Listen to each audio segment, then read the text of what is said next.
Hello everyone, I'm Rob Chiarolli and welcome to another webcast by Two Wise Heads, the collaboration between myself and Paul Thewlis, looking at issues faced by small business owners today.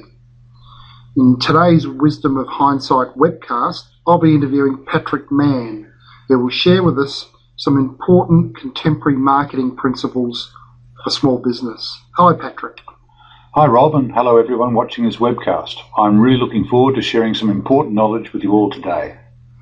Yes, I'm looking forward to this session, Patrick, as we have some great bonuses to give away at the conclusion as well, so please look out for them. What Patrick will be focusing on today is the indifference among small businesses towards unacceptable marketing outcomes, the short-sightedness of some current practices, and he'll present the systems to overcome these issues. As a result, you may come to realise that most of what you've learnt about marketing may be wrong, given the environment created by the internet and the knowledge, perspective and expectations of your customers and prospects. So Patrick, what do you see as the main issues surrounding small business marketing today? Well Rob, the vast majority of business owners seem to accept that 0 to 3% is successful when it comes to generating leads and growing their business, if they do any marketing at all. Not only is this unfortunate, it should be totally unacceptable. Most businesses today spend some money on marketing and advertising and then decide that whatever results they get from their marketing, it's probably about as good as it's going to get. Ignoring the potential of marketing can put a business at risk. The issue, Rob, is that if a business owner accepts and undertakes marketing for 0 to 3% success, it strongly suggests that what they've been taught about marketing is wrong. There are two main components to any marketing plan: strategic marketing and tactical marketing. Strategic marketing is the content of your message. It's what you say and how you say it, including the concepts that you choose to focus on, the words and images you use to communicate those concepts, and the tone in which the message is delivered. Tactical marketing, on the other hand, has to do with the execution of the strategic marketing, such as placing ads, building a website, attending trade shows, and things like that. If I ask a business owner about their marketing plan, the answer almost always comes back in terms of tactical marketing. They send direct mail, they run radio ads, create a website, all those kind of things. But the key to effective marketing is to master the strategic side, not the tactical. What you say in your marketing and how you say it are almost always more important than the marketing medium where you say it. Both are important, of course, but the real leverage is in messaging itself, and that's the strategic side of marketing.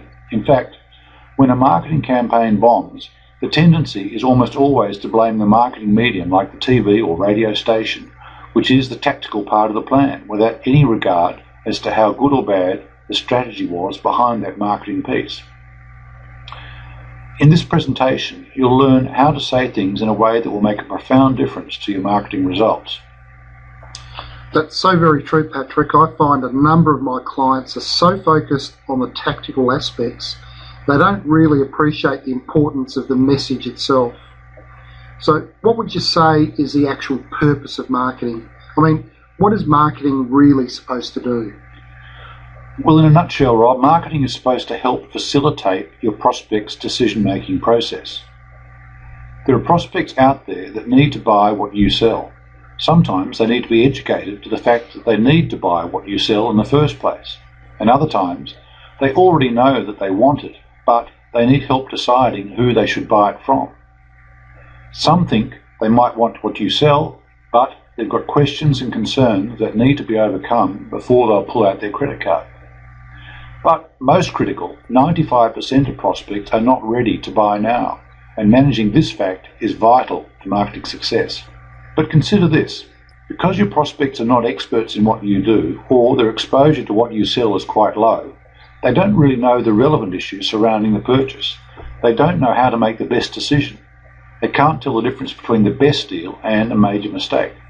This leaves you with the opportunity to provide them with this information and guide them through the buying process.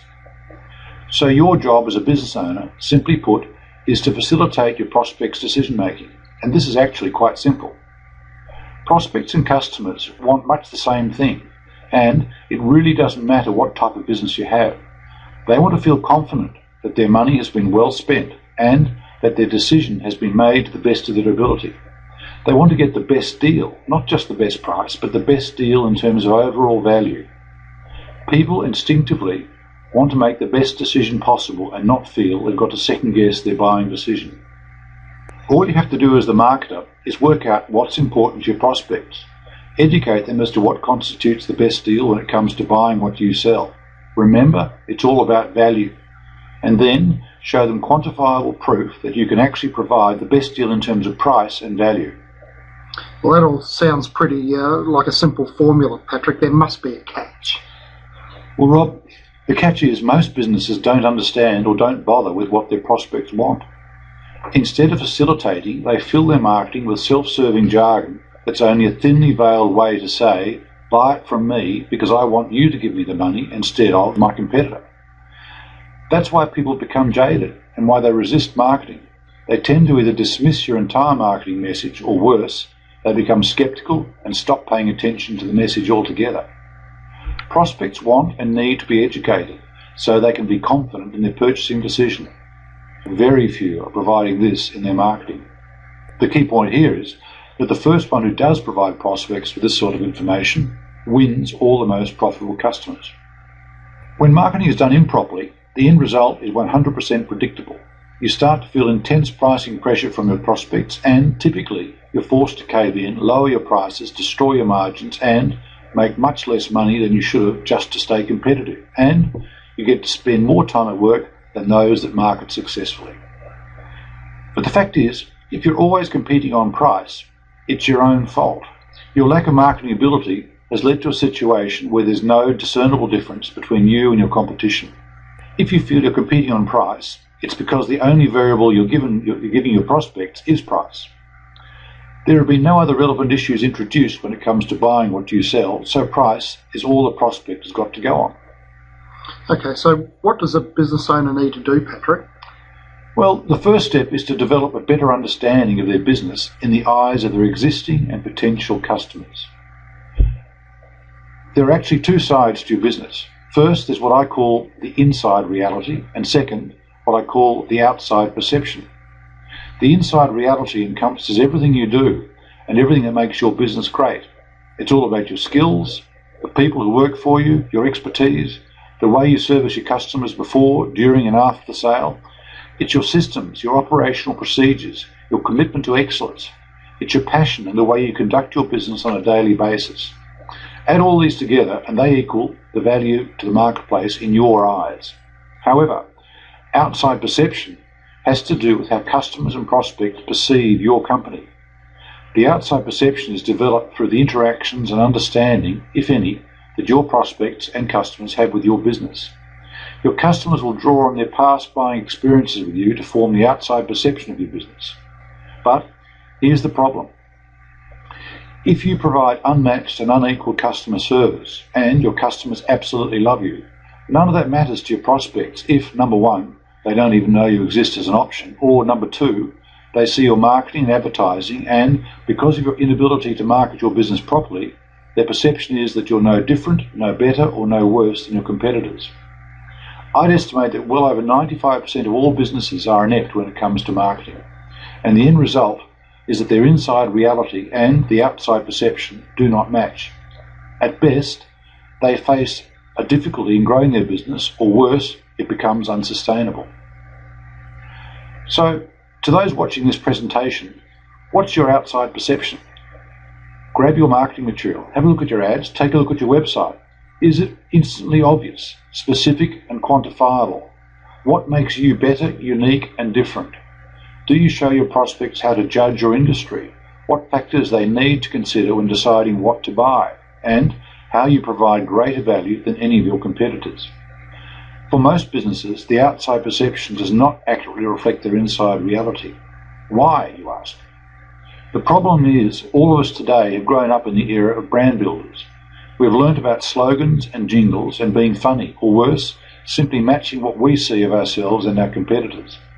We learned also that in marketing and advertising, outside perception no longer has to reflect the inside reality. This might work for larger companies, but For the majority of small business owners conditioned in this way, they are reduced to adopting jargon. As a result, jargon tends to dominate all marketing and advertising. Think of jargon as words or phrases that are dreary and commonplace and predictable. They lack power to evoke interest through overuse or repetition, and are nevertheless stated as though they are original or significant. In advertising, you see and hear jargon all the time. Since businesses only have 30 seconds to try and convey what makes them special, they lump everything into jargon such as largest selection, most professional, lowest prices, highest quality, best service, fastest, most convenient, we specialise, works harder for you, etc., etc.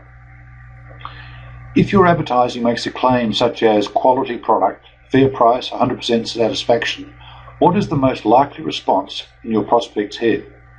Wouldn't they be thinking, well, I would hope so? These terms are dreary, commonplace, and, most critically, they're expected. They are jargon and simply don't help your prospect, particularly with the transparency available through the internet. I recently saw a TV ad for a home renovation company. Throughout the ad, they continuously emphasised the fact that their work was of the highest quality, it was fairly priced, and they guaranteed 100% satisfaction. Well, I would hope so. If a consulting company promised you higher profits and business growth on their website, wouldn't you think, well, I would hope so? The problem is that the advertiser sees only their own exceptional inside reality, and by using jargon, they become the same as everyone else. The outside perception is that you're all the same, and that's when prospects default to the company offering the lowest price. Price becomes the only determining factor. So, Jargon Evaluator number 1. Ask yourself if your prospect's immediate response might be, well, I would hope so. If the answer is yes, your advertising has failed. And here's Jargon Evaluation tool number 2. It's called Who Else Can Say That? This is similar to the first evaluation technique, and it's also a product of the era of the brand builders. Pay close attention to this one. Stop thinking in terms of who else can do what you do. Instead, think in terms of who else can say what you say. Because the answer, unfortunately, is usually anybody and everybody can say what you say. Okay, so can you provide an example, Patrick? Yes, I can. I met an owner of a kitchen company that ran by far the most impressive business in his area. Every member of his crew had at least 15 years' experience. They were all certified subcontractors, and they'd won multiple industry awards. They were the only kitchen company that provided not only a full satisfaction guarantee, but also a 10-year material and labour warranty on everything they did. They left the job site every night cleaner than when they first arrived. They also guaranteed they could remodel any kitchen in no more than 5 days, half the time of their competitors. This, of course, meant far less disruption and inconvenience to the homeowner. But their marketing looked virtually identical to all of their far less worthy competitors. Their marketing said things like certified subcontractors, guaranteed satisfaction, and then a long laundry list of the work they performed, such as new cabinets installed, complete kitchen remodelling, and so on. Oh, and yes, they accept Visa and MasterCard. Well, I would hope so. But then, ask this question. Who else can say that? When the owner of the renovation company was asked that very question, he got really defensive. He said, there's no other remodeler that can begin to match the work we do. Our subcontractors are far and away the best there is. No one, and I mean no one, can say what we say. Understandably, this contractor was extremely passionate and protective when it came to the superior company he had worked so long and hard to develop over the years. So finally, to try to get the point across to him, he was asked to pull up the website of his 5 main competitors. His jaw dropped to the floor. He knew they were terrible, but their websites were virtually identical to his. So remember, it's not who can do what you do, it's who can say what you say when it comes to marketing. And if your marketing is full of jargon, then sadly, the answer is all of your competitors can. Let me give you one more final jargon detection evaluation. It's called the Scratch Out, Write In test. Take a look at your brochure, advertisement or website. Now, scratch out your name and write in your competitor's name. That's it. If the marketing is still valid, if the website still conveys the same basic message, if there wouldn't need to be any additional changes, then guess what? You just failed this test. The underlying problem is that the bulk of business owners don't understand that marketing is a process, not an event. Let me introduce you to the conversion equation. It has four main components. I'll start with a brief introduction and then I'll go into more detail. The first component of the conversion equation is called interrupt. This is simply the process of getting the prospect's attention, often accomplished by affecting the prospect emotionally. Engage. Give the reader the promise that information is forthcoming that will help them make the best decision possible, or in other words, facilitate their decision-making process. This is also best accomplished on an emotional level. The third one is educate. Once you've interrupted and engaged the prospect, you have to give them information that will allow them to logically understand how and why you'll solve that emotional problem. This is accomplished by giving detailed, quantifiable, specific, inside reality revealing information. And finally, offer. This gives the prospect a low, or better yet, no risk way for them to take the next step in the sales process. This can be accomplished by offering a free marketing tool such as a report, a brochure, seminar, audio, video, or something similar that educates them even more, so the prospect feels in complete control of the decision-making process. Okay, Patrick, so how do we introduce the conversion equation? Well, Rob, there's a commonly used expression that if you want to know why Jane Doe buys what Jane Doe buys, you've got to see the world through Jane Doe's eyes, right? Well, I would submit to you that if you want to know what Jane Doe does, you'd better first understand how Jane Doe's brain works, how it processes information and makes decisions. To understand this process, there are three main concepts you need to understand. These concepts will make all the difference in your marketing's effectiveness and your company's profitability. The three things you need to know about Jane Doe's brain are downtime, uptime, and the reticular activation system, also known as the reticular activator. The reticular activating system, Patrick, that brings me back to my uni days studying physiology. So you're going to cover downtime first, right? Yep. So, downtime. Simply put, this is the hypnotic state of running automatic patterns that allows your brain to perform habitual tasks without any conscious thought. You do this all the time. For instance, have you ever driven to work and when you get there you don't remember making the trip? That's downtime. This occurs because driving to work is a habitual pattern that you do so frequently that you don't have to consciously think about it. Have you ever stepped out of the shower and couldn't remember if you shampooed your hair? The reason is your brain performs all of these daily routine functions with no conscious thought. Now, here's what downtime means in terms of marketing. People see and hear ads with their eyes and ears, but they don't notice them on a conscious level.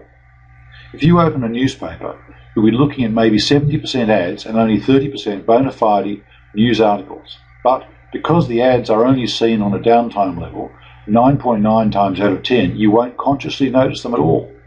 All you consciously see is the news, which is what you were there for in the first place. Okay, so that's downtime. Now, uptime. I assume that's when we're actually attentive, right? That's correct, Rob. The second concept is uptime, which is the brain's state of alertness or active engagement. It's like when you're driving on the freeway in a heavy thunderstorm. Your hands firmly gripped on the wheel at 10 and 2 o'clock positions, and your pupils are as big as saucers. You're sensitive and responsive to everything around you. You're in uptime when you're watching a horror movie and you hear the music building to a crescendo in anticipation of something scary happening. You can think of uptime as your brain going on alert mode. But here's what uptime means when it comes to your marketing. When your prospect is in uptime mode, they consciously notice your ad or marketing piece, and they're open to your suggestions and solutions. Something captures their attention and compels them to keep paying attention. The key to marketing is to get your prospect out of downtime and into uptime. We want to shake them out of their natural subconscious haze, where they never see your ad or marketing piece, and into uptime, where they are fully conscious and aware of what you're trying to communicate to them. Once you understand how to do this, you'll have the ability to make a fortune with your marketing. So now onto the reticular activator, Patrick. That's right. So to completely grasp this model, you've got to learn this third major concept about how Jane Doe's brain works, which is called the reticular activator. The reticular activator is the part of your brain that's on the lookout 24 hours a day, 7 days a week, even when you're asleep. It constantly scans the environment looking for things that fall into any of these three categories: things that are familiar, things that are unusual, and things that are problematic. When the brain detects any of these three categories on a subconscious level, it sends a message over to the conscious side of the brain and says, "Hey, wake up. There's something here you need to pay attention to. And, by the way, whatever those familiar, unusual, or problematic things are, we call them activators." In short, your brain on a subconscious level is constantly on the lookout for activators. It's searching for things that are familiar, things that are unusual, or things that are problematic. In other words, things that demand a conscious response. Whenever it finds one, it pokes your conscious brain and it snaps it out of downtime sleep mode and into uptime alert mode. Let me give you an example of the raw power of your own reticular activator, and please don't get mad at me for what I'm about to do to you. I'm going to permanently embed this example directly into your reticular activation system, and I guarantee that you will remember this for the remainder of your life on this planet. So seriously, here we go. I'm certain that at some stage over the past year, you've seen a FedEx truck making its deliveries, or maybe the FedEx logo at a sporting event. FedEx has been in business since 1971. So let me ask you a question. How many times have you seen the FedEx sign? Never? Several? Or hundreds? Thousands? So here's the question number 2. Have you ever seen the hidden message within the FedEx logo? Yes, that's a serious question. Did you know that there's a hidden message within every FedEx logo? If you're saying right now that's impossible, you've seen that logo thousands of times, and you certainly would have noticed a message in there at some point in time, then join the crowd. 99% of the population have never seen that hidden message. Are you ready for me to tell you where it is? Next time you see a FedEx logo, look between the E and the X in FedEx. You'll see an arrow pointing to the right. It's as plain as day, and yet very few people have ever detected it over all these years. And guess what? That logo was specifically designed that way from the start. It isn't just something that happened by coincidence when the designer created it. Almost no one sees it. But guess what? You will now see it every single time you look at that logo. Why? Because now that I've drawn your attention to it, coupled with the fact you had no idea it was there before, the next time you see that arrow, your brain will perceive it to be unusual, and that automatically triggers your reticular activator.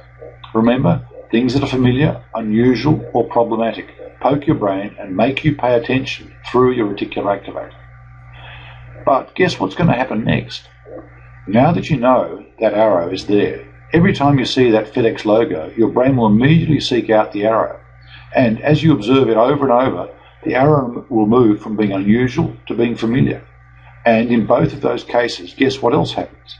You will only notice the arrow for a second or two because your brain activates when it sees it, moving you from downtime into uptime. But since the arrow isn't really relevant or important to you, your brain quickly reverts back to downtime. All right, so that's a great example, Patrick, but what does this all have to do with marketing? Well, Rob, that is the question, and the short answer is everything. Understanding what wakes people up so they pay attention is what's going to get our marketing message past the interrupt stage and onto the engage stage. And when we engage your prospect, you've just increased your chances of selling to buy 1,000%. But I think we all understand that the aim of creative advertising is to dream up something so weird, so strange, so shocking, so unusual that it'll snap you out of downtime and into uptime. But here's the critical message. Once the brain is activated, once it's been broken out of downtime and into uptime alert mode, it wants to be engaged. So it immediately and subconsciously searches for additional clarifying information. If it doesn't get relevant information, it will quickly slip back to downtime. The brain will search for hot buttons, e.g. take a Tiger Woods. If you're a golf fan, a club might be relevant, but if it's a car he's promoting, maybe it's not. If the brain finds hot buttons that are relevant to it, it'll become engaged. If not, it reverts to downtime. An activator is something that snaps a person from downtime to uptime, and as you now understand, is based on something that's familiar, unusual, or problematic. But an activator can also be classified as a hot button if and only if it's based on something that's important and relevant to your prospect. Your name in a crowded room is called out. Your brain is instantly activated, but it wasn't for you, so you revert to downtime. This is called false uptime. The FedEx logo You'll continue to remember it because it's unusual, but you'll quickly revert to it because it's now not relevant to you. In marketing, this happens all the time. There is often the interrupt, but nothing that is relevant, so you quickly revert to downtime. This is one of the things almost no one understands, and one of the main reasons why marketing fails. You've been conditioned to believe that as long as you've interrupted the prospect, that's it. That's good enough. The job is done. But you have to realise that if you only interrupt the prospect, that's only 1/4 of the conversion equation. You've got to include all 4 components: interrupt, engage, educate and offer to get the maximum results for your marketing and advertising. You've got maybe 3 seconds maximum to position hot buttons as a headline for your prospects. The headline is the first opportunity to interrupt. So you'd better make sure that the headline has activators in it. And those activators are based on things that are important and relevant to that prospect. Remember hot buttons, words and phrases that describe problems or frustrations that the prospect is feeling so that their reticular activator latches onto them and snaps them into uptime. Okay, Patrick, so that brings us to the third and the fourth components of the conversion equation: educate and offer. So tell us more about them. I mentioned earlier in the presentation that every marketing piece should contain a risk-lowering offer to encourage the prospect to take the next step. And that offer should generally be to receive additional information, or in other words, to further educate the prospect and to build your case. But now, here's the real key to success in marketing. The right offer allows you to capture a large percentage of all future buyers, in addition to those looking to buy right now. There's an educational process that the prospect goes through, from the moment they begin thinking about buying your product or service, to the point where they actually complete the purchase. Most marketing only caters for those now buyers who will be making a purchasing decision in the very near future and does nothing or very little to educate those who are just thinking about it right now, but who might buy later. And just to be sure you understand the importance of this, at any given moment, those who are ready to buy right now represent no more than 1 to 5% of your prospects. 95 to 99% of your prospects are in the thinking about it, gathering information only mode. But they're attempting to gather information and you don't give it to them. This is where the fourth component of the conversion equation becomes absolutely huge.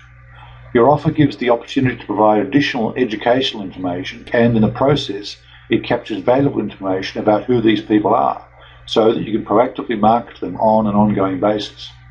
This allows you to take control of your target market. But I'll leave it there and hand back to Rob, and he can summarise what we've covered today.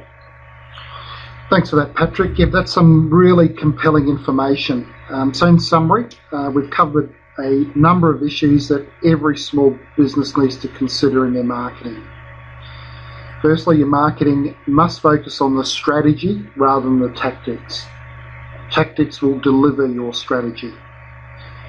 Secondly, drop the jargon. It's dreary and meaningless. Think carefully about your words and do they distinguish and add value to your offer. Thirdly, set to one side your inside reality. Know the conversation in your prospect's head, their emotional needs, their problems, their hot buttons. Fourth, you must give your prospects an alternative to price. Fifth, of course, is the conversion equation is essential, and you have to use all 4 components to maximise your marketing success. You have to interrupt, inform, educate, and then offer. Next, you have to keep their attention. You need to engage, be relevant, maintain their uptime. We also learnt that to facilitate their decision, you need to educate and offer. That's your role. Don't sell. We also learnt that 95% of prospects aren't ready to buy. The right offer allows you to capture future buyers or those who are not ready. This must be a major consideration in any form of marketing. The next part is it's a system and a process, not an event. So help your clients make their buying decision. Above all, don't accept 3% success for your marketing just because your competitor does. Your competitor's indifference gives you the opportunity. If you are indifferent, you are giving your competitors an opportunity on a platter. Lastly, if you need help with this, then make sure you get it.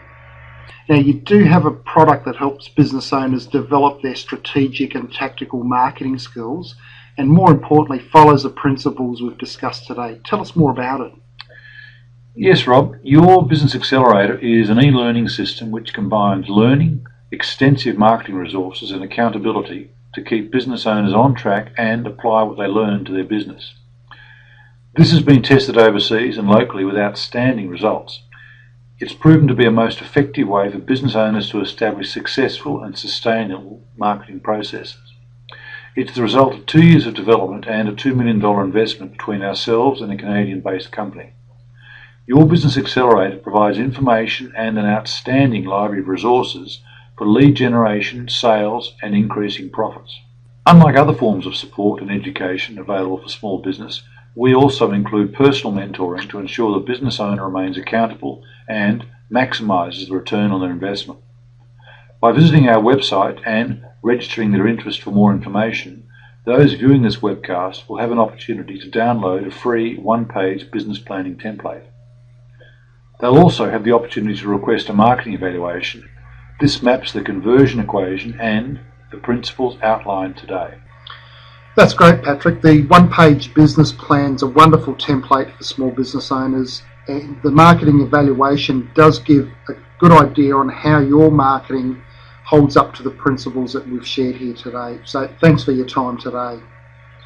If anyone has any questions, then add a comment below wherever you're watching this webcast, or post a question through your Business Accelerator website, or email info@yourbusinessaccelerator.com.au, and either Patrick or I will get back to you.